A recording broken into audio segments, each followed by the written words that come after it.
Welcome back, everybody, to Brown Bag Bets, powered by BetSperts. We are your daily dose of quick hit handicapping and sports betting picks. I'm Alex Christensen, and joining me, as always, hydrated now, ready to go, Mr. Andy Molitor. How goes it? What is that, St. Peter's? What is that? What hat do you have on? This is a St. Paul Saints. St. Paul. It is the. Do you guys have TJ Maxx or Marshalls? Oh, yeah. Out east? Everybody does, I think. So when I go there, I usually go there looking for something specific, and then I always find something else. Like these are like $5 hats. Like I need this hat. It's like $5. Like I'm gonna buy this for sure. So I think I found this like on the end cap of a Marshalls. Yes, it is the Minnesota Twins AAA team, which worked out good because I went to a Saints game this year, and I'm like, shit, I have a hat for this. Like I can look like I'm actually a fan of this team, and it was fun. I'd encourage anyone who has a AAA team nearby to go to one because it's cheap. Everything's cheaper. The beer's cheaper, and it's super fun. Like all the tickets are, AAA baseball is great. I really think it was a really fun experience, especially for the price point. But yeah, go Saints and go us because we've made it this far into the week. This is like, what do they call it? Senioritis. Where you get that when it gets close to the end of the year. It's kind of like that because it's Christmas weekend. I'm having trouble concentrating. Meetings are getting canceled left and right. Everybody's in, let's catch up on this after the holidays mode. So the fact that I focused in, sat down, and I'm going to do a show today, I'm pretty proud of me. I'm proud of you. I'm proud of you too. And yeah, let's snap right into some of this because not a lot to talk about. College basketball wasn't great yesterday. My over that wasn't super well thought out for the bowl game was pretty easy. That game got near to 70. I actually watched a little bit of that, and then it started really late for some reason. And then what else happened? There wasn't much going on. They did finally announce that this is something your neck of the way. It will be, as we figured, Gardner Minshew going. That number has since slid out to a 6. In fact, it's -6, -115 at bookmaker Chris right now. So Cowboys money, I don't know what people were waiting for, but Cowboys money did come in off that news. 4.5. You think we'll see a 6.5, or is that something that pops and immediately disappears? I do think you're going to see resistance if you get 6.5. Like it's because it did kind of just stop dead. It was pretty much 4.5, 5 in the market all over the place with a kind of a rare 4, and it went to 6 right away, and then it just kind of stopped. And we're at a spot here. I'm assuming they're not changing. So Chris is taking a lower limit on this right now. So if I wanted to bet the 49ers game, not all these are the same. I wonder what the difference is. So the Ravens game is another one with some uncertainty surrounding Lamar Jackson. And you can only bet $10,000 on the side, whereas the normal limits this time of the week should be $25,000. And the Cowboys game is also at $10,000. So limits are a little lower. I wonder if that's standard at some of the other bigger books like Pinnacle, but still, you can bet 10 grand on this, and it has stopped at 6. So I would expect some resistance at 6.5. It'll be a interesting market to check out as the week goes by. Yeah, you just mentioned 6.15, and I know it takes a lot to get from 6 to 6.5, but if bookmakers at 15, and again, a little smaller limits, as you said, that's generally a sign that maybe we're headed to 6.5. So I wonder if it's going to be that kind of thing where it's 6.15 and then it's 6.5. What would that be? Even money or something, -105, and that's there for a second, and then it's gone because everybody just gobble up the plus 6.5. Yeah, I wonder if you end up with like a -6.5 plus money.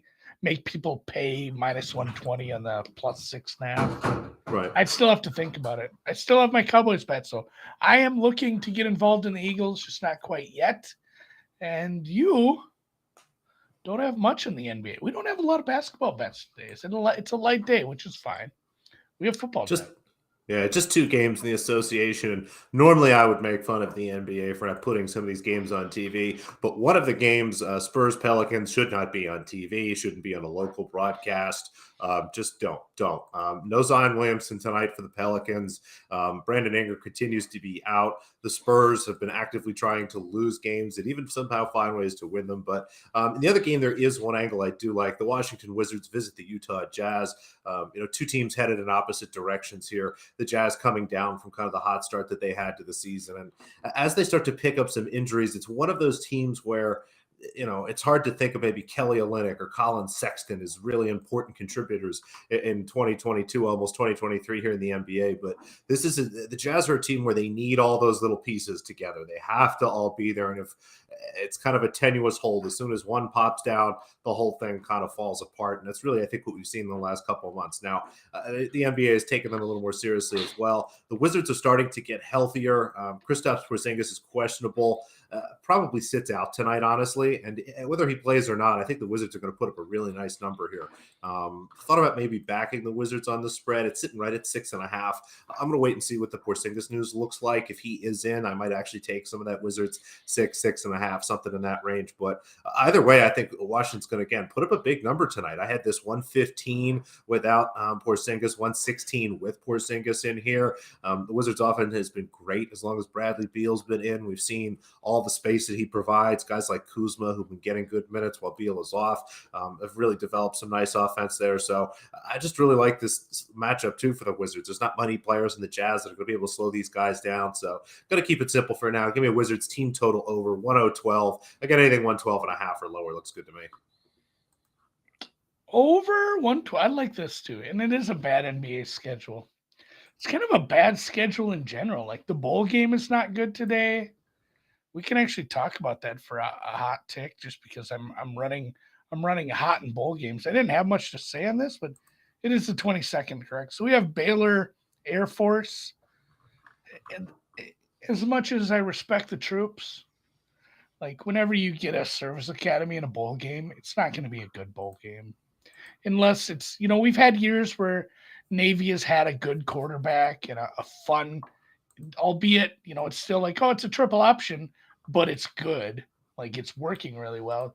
Navy's been a good team this year or something, but right now it's not a super exciting matchup between Baylor and Air Force.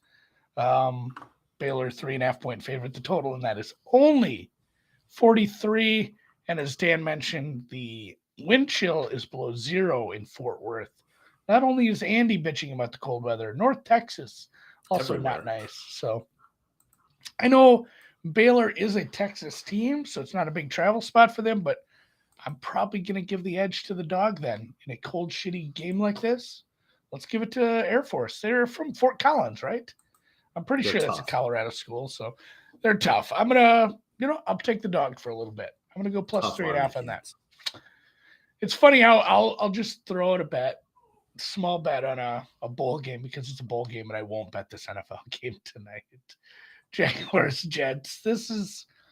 And truthfully, because I've added some Jaguars positions, I have the Jaguars to win the AFC, to win the Super Bowl, a couple other long shots in them for to make the playoffs at certain points during the year. I'm already invested in the Jaguars. It's one of those where I don't need to keep throwing money on a bet essentially I've already made. I need them to continue to win. I will say this sitting at plus 1.5 with a total of 37.5. If you like the Jaguars and you're looking for another teaser leg, this is an awful nice one. You could put this, you could put this with a couple of them. So maybe New Orleans Jaguars, maybe San Francisco Jaguars, maybe Carolina Jaguars. Teasers. So these are all nice teaser legs. So teaser leg or nothing for me tonight. I might add something. I'll look into that later, but I haven't made any plays on this. I've just said, you know what, I'll wait. I'll put in some first touchdown scores. Short list tonight. Again, it's one of those games you don't think about as really as kind of a dominated by some top players here, given these two teams. But everything really bunched up at the top here. You look at the Jaguars, their two receivers, Christian Kirk, Zay Jones, right at the top of the board. You look at the receivers for the Jets, they're at the top of the board. Garrett Wilson, Corey Davis, Elijah Moore, all of them in the teens, maybe some of them higher double digits, but everybody less than 20-1. You got the running backs there at the top now. Maybe a little value. It's tough, Andy, because usually there's a 4 or 5-1 on the board. Our best Our lowest number here looks like it's Etienne around 6-7 to 1, but some value in a couple spots that we like to look in, I think, here tonight. We'll start off here. Tight ends. Evan Ingram is having a really nice season, but again, only 13 to 1 against a Jets team that does not give up a lot of touchdowns. I was kind of surprised to go back and look at this. I didn't think of the Jets as having a particularly great defense, but don't give up a lot of points. Don't give up a lot of touchdowns in general here. So, happy to kind of pass on Ingram and some of these Jaguars at deflated numbers. But Tyler Conklin gets a ton of targets regardless of whichever quarterback is in for the Jets. Has tended to get more targets with Zach Wilson in. That's who we have playing tonight. One of the best ways to attack this Jaguar defense is, again, up the middle and with the tight end here. So like him at 20 to 1 or better. Both quarterbacks, again, mobile quarterbacks. Zach Wilson has a first touchdown already this year, Andy, and he caught it.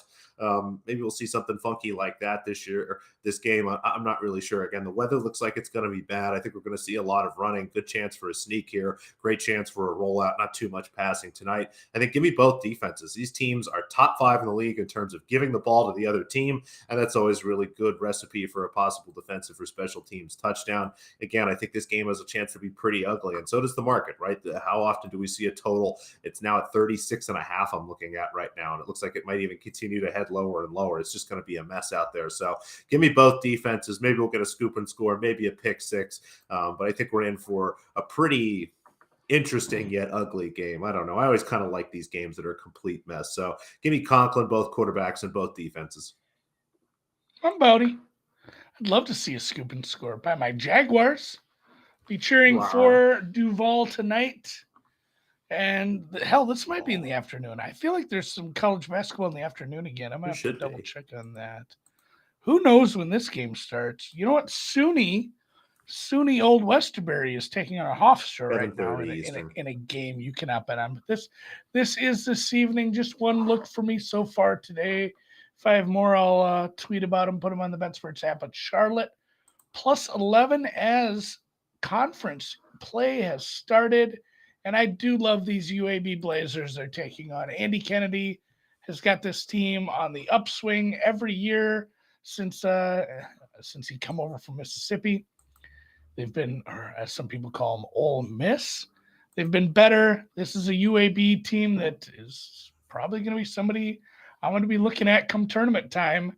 They've been great, and one of their strengths is offensive rebounding, but my Charlotte, I almost call them Bobcats, 49ers are one of the best teams in the front court defensively, limiting some of that offensive rebounding. So it's a strength on strength, which will be interesting as we start here in conference play.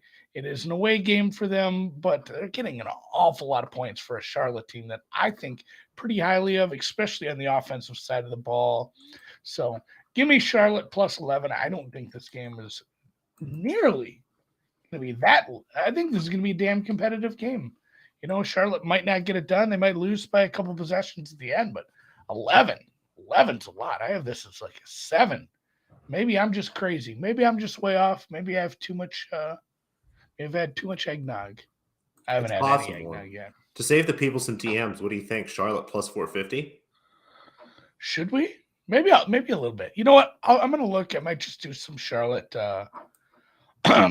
Basically every team I've bet on has looked really good in the first half. I'm going to see. It might be even a little closer to game time if this is up. But first half money lines, those are plus fun. 275.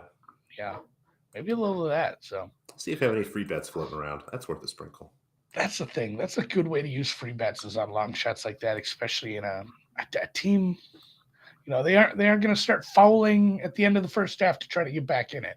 It's one of those go regroup at halftime and figure it out. So other than that, yeah, like I said, I'm going to take the Service Academy in the bowl game, Charlotte in college basketball.